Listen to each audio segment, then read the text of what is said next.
하나님의 말씀 함께 보겠습니다. 하나님의 말씀은 히브리서 10장 23절에서 25절까지의 말씀입니다. 히브리서 10장 23절에서 25절까지 신약성경 364쪽쯤에 기록되어 있습니다. 한 절씩 교독하고 마지막 절 함께 읽겠습니다. 히브리서 10장 23절에서 25절입니다. 또 약속하신 이는 미쁘시니 우리가 믿는 도리에 소망을 움직이지 말며 굳게 잡고 서로 돌아보아 사랑과 선행을 격려하며 함께 읽습니다. 모이기를 패하는 어떤 사람들의 습관과 같이 하지 말고 오직 권하여 그날이 가까움을 볼수록 더욱 그리하자. 아멘. 주보에 기록된 대로 우리 오른손 높이 들고 믿음의 고백 선포하겠습니다. 나는 천지를 지으신 여호와께 복을 받는 자입니다. 아멘. 우리 옆에 있는 성도님들과 인사 한번 하겠습니다. 주님의 이름으로 사랑합니다. 인사하겠습니다. 네, 주님의 이름으로 사랑합니다. 하나님께서 오늘도 우리에게 은혜 주시고 함께해 주실 줄 믿습니다. 2024년도 우리나라 통계청 자료를 보니까요, 잠깐 화면 보여주시면 전체 가구 중에서 1인 가구가 얼마나 많은지를 보여주는 자료예요. 2023년에는 전체 가구의 35.5%가 1인 가구라고 하더라고요. 782만 명이 되고 아마도 2025년도에는 1000만 명 가깝게 1인 가구가 되고 그 퍼센테이지는 40%까지 오르지 않을까라고 다들 그렇게 생각한다고 하더라고요. 그러니까 우리나라의 전체 가구의 3분의 1 이상이 혼자 사는 가정이라는 거예요. 이유와 상황은 저마다 다르겠지만 이렇게 혼자 사시는 분들이 많으니 1인용 가전제품들이 잘 팔리고 있고요. 요즘 마트에 가면 양배추를요 4분의 1도 아니고 8분의 1 크기로 자르고 오이 한 개도 팔고 그렇다고 하더라고요. 우리 교회에 김치 공장을 운영하시는 권사님이 계신데 권사님도 저한테 목사님 요즘에는 인터넷으로 김치 1kg이 제일 많이 팔립니다. 그러니까 1kg면 요만큼이잖아요. 근데 제 생각에는 택배비 말고는 남을 게 없을 것 같은데 그게 많이 팔린대요. 그래서 옛날에는 고깃집 가면 2인분 이상 주문 가능했는데 화면 보여주시면 요즘에는 고깃집이 이렇게 생겼어요. 이렇게 칸막이처럼 혼자 먹는 집이 있고, 다음 화면 보내주시면 여기는 1인용 전용 삼겹살 먹는 식당인데 다음 화면 보여주시면 이렇게 생겼어요. 이렇게 칸막이가 쭉 있고요, TV를 볼 수 있고 앞에 이렇게 휴대용 가스레인지 하나 놓고 혼자서 이것을 바라보면서 아유, 우리가 살아가는 삶의 모습이니 그러려니 하고 넘깁니다. 사람들과의 만남이 스트레스를 받고 신경 쓰는 것보다 조용히 혼자 삶을 보내는 사람들이 많아집니다. 사회와 세상이 그러다 보니 자연스럽게 그런가 보다라고 이해는 하지만 교회에도 이런 현상들이 나타나고 있습니다. 그래서 요즘 목사님들의 고민 중에 하나는 교회 안에서 신앙생활을 1인용으로 홀로 하는 성도님들이 많아지고 있는 것이 바로 모든 교회의 고민입니다.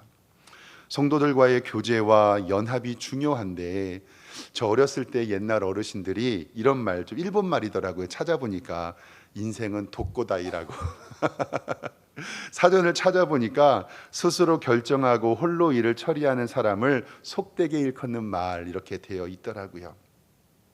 그러니까 교회에서 무조건 모이자, 함께 하자 이야기할 수 없으니 교회는 하나님의 말씀이 어떻게 이야기하는지를 우리는 말씀 가운데 알아봐야 합니다.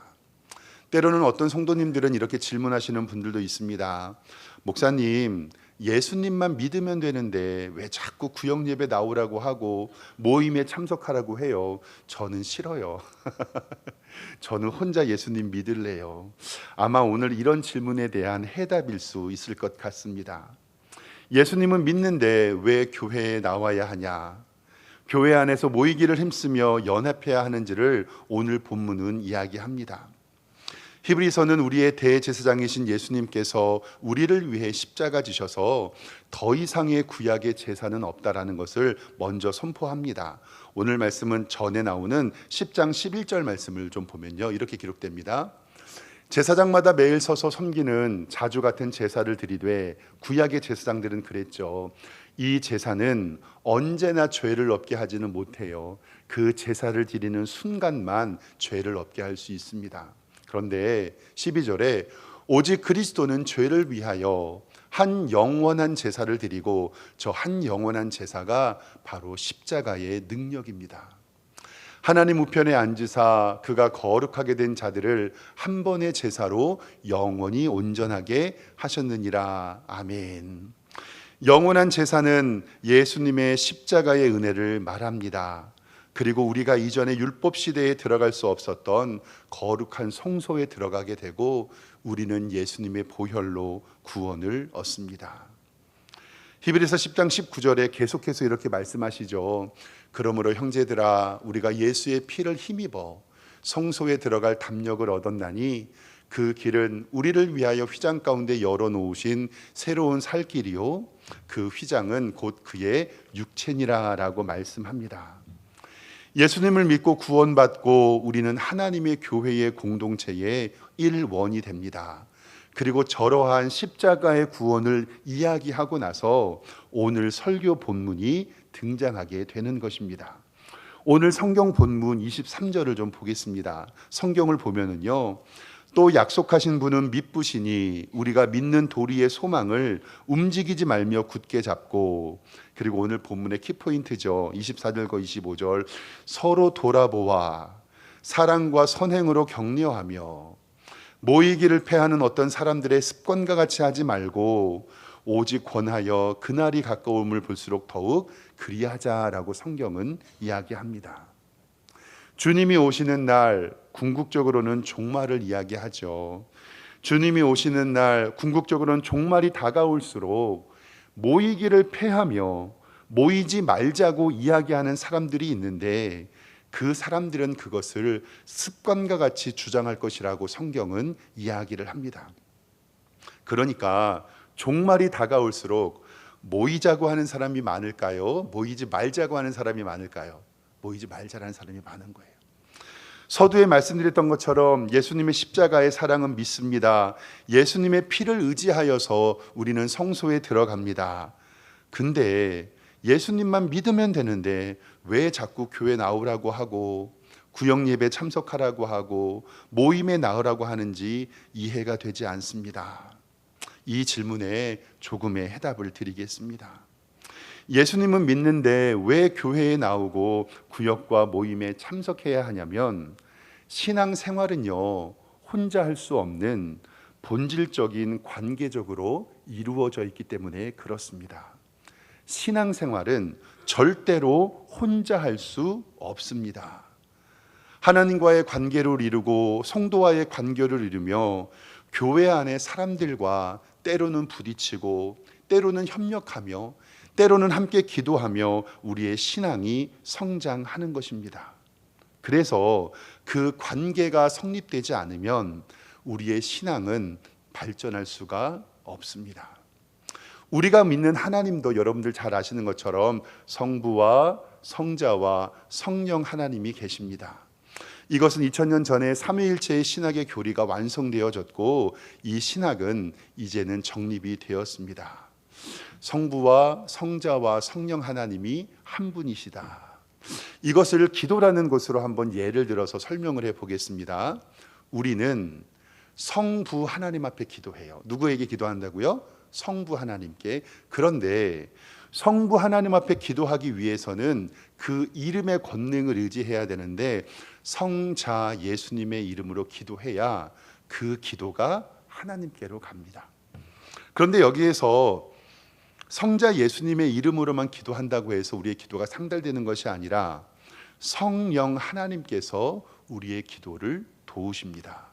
그러니까 성부 하나님께 기도할 때 성자 예수님의 이름으로 기도하며 성령 예수님이 우리를 도우십니다. 그 성부와 성자와 성령 하나님은 그 관계적으로 우리에게 일하십니다. 한번 집으로 한번 설명을 좀 해보면요, 성부 하나님께서 나에게 멋진 집을 지어 주셨어요. 그 집 누가 지어 주셨다고요? 성부 하나님이. 근데 그 집의 명의는 누구 이름으로 되어 있냐면 성자 예수님의 이름으로 되어 있습니다. 근데 그 집에 나 혼자 사는 줄 알았는데 그 안에 나랑 누가 같이 사냐면 성령 하나님께서 살고 계십니다. 하나님이 집을 지어 주었는데 그 이름은 예수님의 이름으로 되어 있고 나 혼자 사는 줄 알았더니 성령 하나님과 함께 삽니다. 성부와 성자와 성령님이 그 집에서 관계적으로 일하십니다. 그리고 가장 중요한 것은 교회를 사랑의 의미로 알려주십니다. 한 번의 영원한 제사 십자가로 사랑을 완성하시고 내가 너희를 사랑한 것 같이 너희도 서로 어떻게 해라? 사랑해라. 사랑의 공급자이고 사랑의 근원이신 하나님이 계시고 그 사랑으로 너희가 서로 사랑하라라고 명령하신 것이 바로 하나님의 교회입니다. 그러니까 하나님의 사랑을 우리는 나누어 주어야 하고 누군가는 그 사랑을 전달받는 것이 바로 하나님의 교회입니다. 사랑은 서로 주고받아야 하며 그러니 그 사랑은 혼자 할 수 있는 것이 아닙니다. 내가 하나님의 사랑을 받았는데 그 사랑을 전달하지 않고 나 혼자만 알고 있다면 그것은 바른 신앙이 아닙니다. 그래서 마태복음 10장 7절에 예수님께서 12제자를 부르시면서 우리에게 이렇게 말씀하십니다.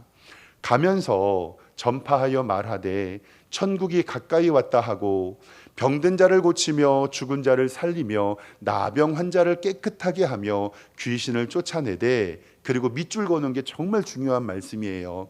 너희가 어떻게 받았으니 거저 받았으니 거저 주라. 처음에 우리가 교회가 올 때 나를 위하여 기도해 주셨던 그 구역장님, 나를 위해서 애써주셨던 그 새가족회 성도님, 나를 위해서 애써줬던 그 장로님, 안수집사님의 그 사랑을 내가 거저 받았으니 너희도 그 사랑을 어떻게 하라는 거예요? 거저 주라는 거예요. 너희가 거저 받은 그 사랑, 너희도 거저 주라 하신 말씀, 내가 받았으니 거저 주는 것, 이것이 바로 신앙의 본질이고 신앙은 관계적일 수밖에 없습니다. 종말이 올수록 주님이 오신 날이 가까워올수록 사람들은요 모이기를 싫어할 것이에요. 그러면 저는 계속 모이자고 얘기를 하겠죠. 내가 받은 사랑을 증거하기 위해 싫어하고 연합하고 하나님의 뜻을 이루기를 우리 세상 사람들은 계속 싫어할 것입니다. 그러나 사랑하는 성도 여러분, 우리는 하나님의 말씀에 순종하여 믿음으로 모이기를 힘쓰기를 주님의 이름으로 축원합니다.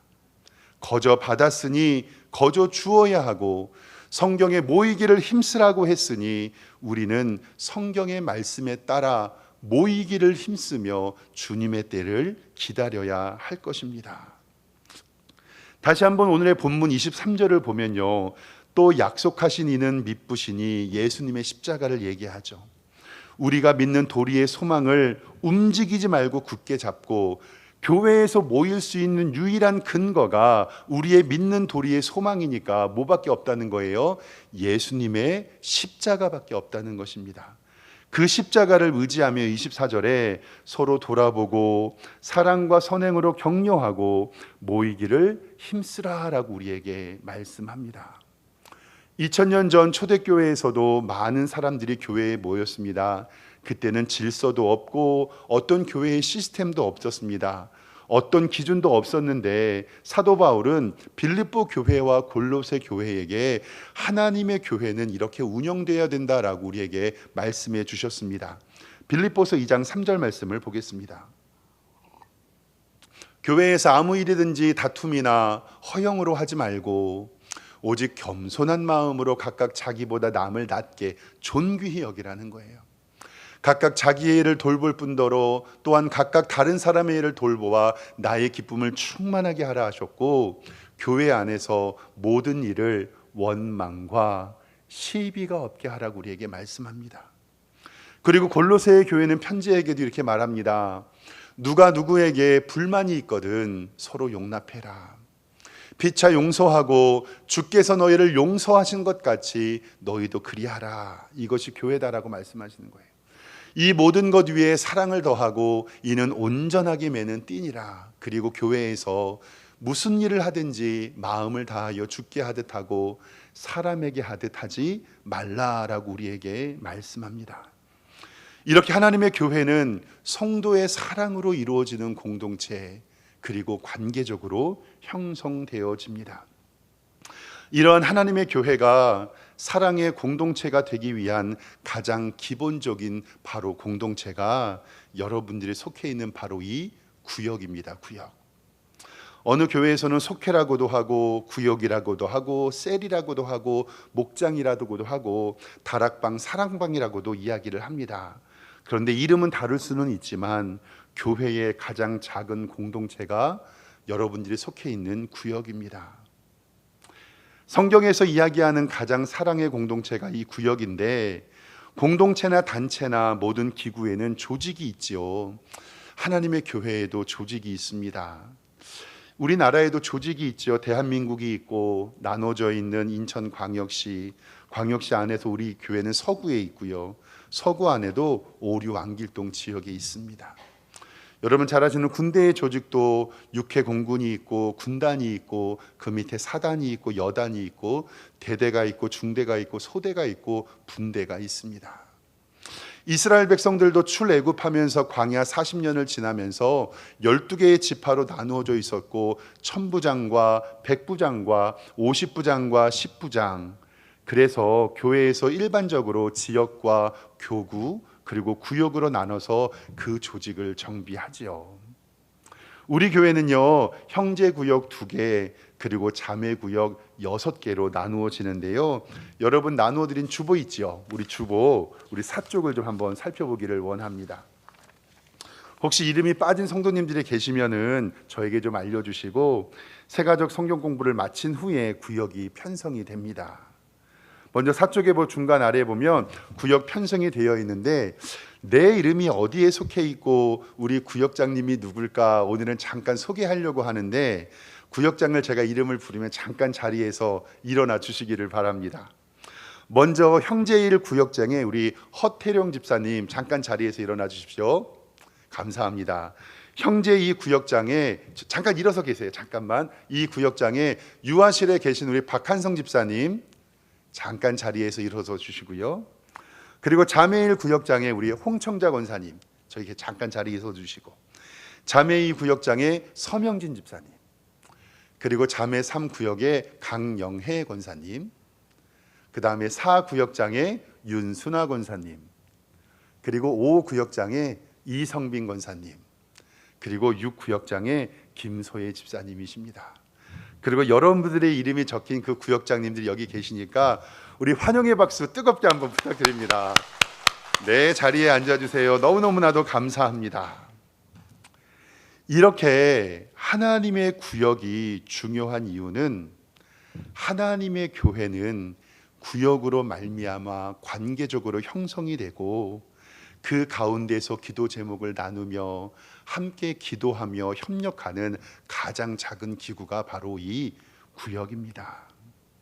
그래서 사랑하는 성도 여러분, 구역원 성도들을 만나면 먼저 손잡아 주시고 안아주시고 배려해 주시며 믿음의 영적 공동체로 이루어 나가시기를 주님의 이름으로 축원합니다. 이러한 구역이 중요한 이유는 하나님의 교회의 가장 기초적인 봉사와 헌신의 공동체가 바로 구역이기 때문에 그렇습니다. 하나님의 교회는 힘은 모으고 일은 나누어야 하는데요, 하나님의 교회는 절대로 혼자서는 일을 할 수가 없습니다. 우리 교회 구역의 가장 큰 봉사 중에 하나가 식당 봉사거든요. 정말 중요합니다. 우리 성도님들도 잘 아시는 것처럼 식구라는 표현을 쓰잖아요. 우리 식구. 근데 그 식구는 입 먹는 주둥이라는 뜻을 다 알고 계시죠? 먹는 입이라는 뜻. 그러니까 함께 밥을 먹는 공동체가 바로 식구입니다. 하나님의 교회가 영적인 공동체인 동시에 함께 밥을 먹는 식구의 공동체입니다. 현재는요, 여자 자매 구역이 1에서 6 구역이 한 주씩 돌아가면서 주일날 식당 봉사를 해주십니다. 저는요, 교회에서 먹는 밥이 너무 맛있어요. 사랑이 듬뿍 담긴 밥이 너무너무 맛있고, 이렇게 늘 애써주시는 우리 구역장님들과 구역원들께 너무나도 감사합니다. 그런데요, 세상에는요, 당연한 것이 하나도 없습니다. 내가 누리고 받고 경험하는 모든 것들은요, 어느 누구의 헌신과 봉사를 통해서 이루어진다는 것을 우리는 알아야 됩니다.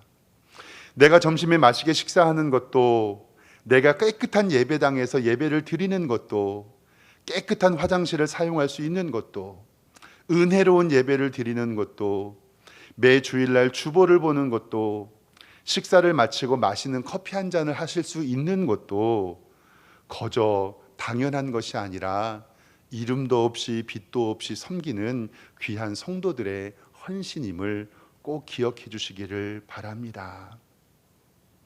그래서 하나님의 교회는 이런 믿는 자들의 헌신으로 이루어져 갑니다. 저는 그들에게 하나님께서 복 주실 줄 믿습니다. 몇 주 전에는 젊은 자매 구역이 식당 봉사를 하는데요, 남편들이 팔을 걷어붙이고 음식을 만들고 설거지해 주시더라고요. 그 모습에 너무 감사했습니다. 또 우리 남편 성도님들이 행주를 가지고 식사 전후에 식탁을 닦아주시는 모습을 보면서 자매 구역으로 식당 봉사가 이루어지는데 우리 남자 형제 성도님들이 내 아내가 봉사할 때 함께 섬겨주시니 너무나도 보기가 좋았습니다.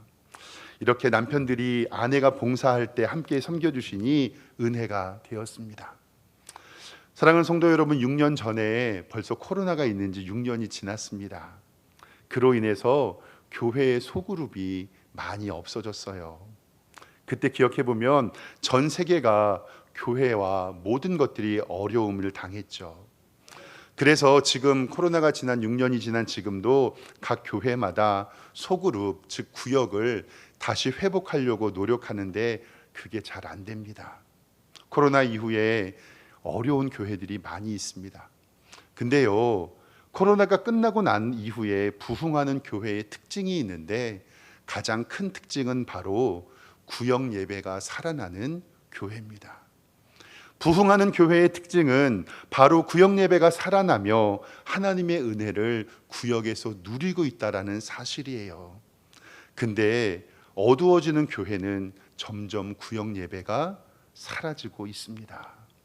그래서 교회의 부흥은 이러한 대그룹의 모임도 중요하지만 각 구역 예배가 부흥해야 하나님의 교회가 부흥될 줄 믿습니다. 아까 잠깐 일어나셨던 우리 교회의 8명의 구역장님을 위해서 기도 많이 해주시기를 바랍니다. 늘 새벽마다 구역원들을 위해 기도해 주시고 구역원들을 챙기시고 식당 봉사 때면 누구보다 애쓰시는 모습을 보면서 너무나도 감사가 나옵니다. 그리고 우리 성도님들께 정말 부탁드리고 싶은 것이 있는데요, 우리 구역장님들 말씀에 순종해 주셔서 구역 예배에 최선을 다하여 참석해 주시기를 부탁드립니다. 에이 목사님, 바쁜 세상에서 주일에 하루 교회 오는 것도 힘든데 또 나오라고요? 와봤자 서먹서먹하고 할 이야기도 없어요. 그리고 저 아직 교회 좀 불편합니다. 그러나 사랑하는 성도 여러분, 성경은 우리에게 모이기를 패하는 어떤 사람들의 습관과 같이 하지 말고 종말이 가까울수록 모이기를 힘쓰라 우리에게 말씀합니다. 그 모임의 기초가 바로 구역 예배입니다. 하나님의 은혜를 사모하는 성도들이 한 명 한 명 모여서 은혜의 공동체 구역을 이루고 은혜의 공동체 구역이 하나하나 모일 때 하나님의 교회가 은혜의 공동체가 된다는 사실입니다.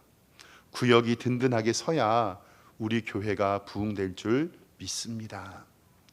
시대가 바뀌면서 구역 예배의 모습도 조금씩 변하죠. 코로나 이전 10년 전만 해도요, 구역 예배는 일주일에 한 번씩 드렸어요. 각 가정에서 드렸고 각 가정을 돌면서 예배 드리면서 숟가락, 젓가락 숫자도 다 알았다고 얘기해요. 그런데 코로나가 지나고 어느 순간이 지나고 성도가 성도들의 가정을 방문하는 게 부담이 되기 시작합니다. 그리고 1년에 한 번 가정 예배를 가정에서 드리는 대신방도 가정 방문이 어려울 때가 많이 있습니다. 물론 상황에 따라서 때에 따라서 여건이 달라질 수 있지요. 그런데 우리는 성경에서 말하는 신방과 구역 예배의 본질을 생각해 봐야 합니다. 그 가정을 방문하고 신방하며 하나님의 은혜가 그 가정에 있기를 소망하며 그 가정의 축복을 선포하는 것이 바로 신방이며 가정 예배입니다. 할 수 있으면 가정 예배를 사모하시고 할 수 있으면 가정을 돌아가며 구역 예배를 드리는 것이 그 가정이 복을 받는 비결입니다. 해외 속담에 손님이 오지 않는 집은 천사도 오지 않는다라는 말이 있습니다. 2000년 전에 예수님의 사역은 가정을 방문하는 신방 사역이었습니다. 각 가정에서 드리는 구역 예배가 바로 예수님이 하셨던 신방의 사역이었습니다. 예수님은 공생의 시절 시몬 베드로의 집을 방문하셔서 열병이 나는 그의 장모를 고쳐주셨고, 나사로의 가정을 방문하셔서 죽은 나사로를 살려주셨으며, 세리 삭개오의 집을 방문하셔서 죄인들과 함께 식사하시며 그의 가정을 구원시켜 주셨습니다. 십자가에 죽으신 이후에 부활하셔서 여인들과 제자들에게 자신의 몸을 보이면서 신방해 주셨고, 베드로 사도는 이방인 고넬료 가정을 신방하고 예배하며 방문하면서 그의 가정이 구원을 받고 이방인 선교의 문이 열렸습니다. 그리고 사랑하는 성도 여러분, 예수님께서 하늘의 영광 다 버리시고 성육신 되어 이 땅에 오신 것이 바로 신방입니다. 바로 그것이 신방이에요. 성도가 성도의 가정을 방문하여 신방하여 예배 드리는 것, 그것이 바로 구역 예배입니다. 성경적인 신방과 구역 예배의 회복이 우리 석샘교회의 부흥과 하나님의 은혜가 여러분의 가정에 있기를 주님의 이름으로 축원합니다. 마태복음 18장 19절에는 이렇게 기록되어 있습니다. 진실로 다시 너희에게 이르노니 너희 중에 두 사람이 땅에서 합심하여 무엇이든지 구하면 하늘에 계신 내 아버지께서 그들을 위하여 이루게 하시리라. 우리 20절 말씀을 같이 읽어볼까요? 시작. 두세 사람이 내 이름으로 모인 곳에는 나도 그들 중에 있느니라. 아멘.